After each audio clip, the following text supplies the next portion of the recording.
This is a follow-up to my previous video where different surface treatments were tested for throw and cling. In this video, I want to answer the following question. Does a frozen ball throw more than a non-frozen ball? In the following sets of tests, two different cut angles were used, 30 degrees and 45 degrees, with and without a gap, and with and without chalk at the ball-to-ball contact point. All of the results follow with the three most consistent shots from each set shown along with the average throw value. As with the previous video, the 10 ball starts out frozen to the 14 ball with the line of centers heading straight up table to the 0 point on the ruler. A spare cue ball is frozen to the 14 ball to create an accurate and consistent hit at the desired angle. A small gap between the 14 and 10 balls creates a non-frozen combination shot and simulates a normal stun shot where the cue ball has absolutely no top or bottom spin at contact with the object ball. If you don't want to watch all of the shots, you can jump ahead to the results summary and conclusions.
Here's a summary of all of the results. Throw actually increased a little with the gap versus frozen cases with no chalk. The 30-degree cut value increased from 4.5 to 5.3, and the 45-degree cut increased from 4.3 to 4.9. This result differs from a past experiment I've done where the throw was slightly less with the small gap versus frozen shots. Throw actually decreased a little with the gap versus frozen cases with chalk. The 30-degree value decreased from 7 to 6.8, and the 45-degree cut decreased from 13.4 to 13.2, although both sets of values are fairly close. There are many possible causes for the apparent discrepancies. It is possible that any wax or residue left on the balls by the aramith cleaner could have been wearing off a little during the test, tending to increase throw. Also, there might have been slight speed differences from one set of shots to the next, but probably fairly small. Also, the cut angles with the small gap might have been slightly different than with the frozen balls.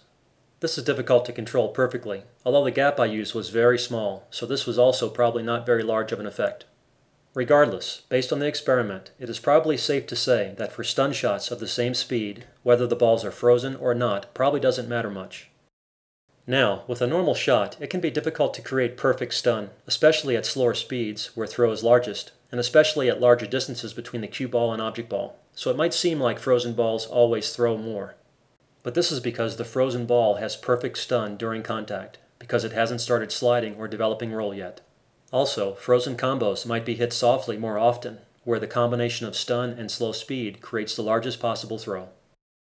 Again, a normal, non-frozen stun shot at the same speed as a frozen combination will throw about the same amount.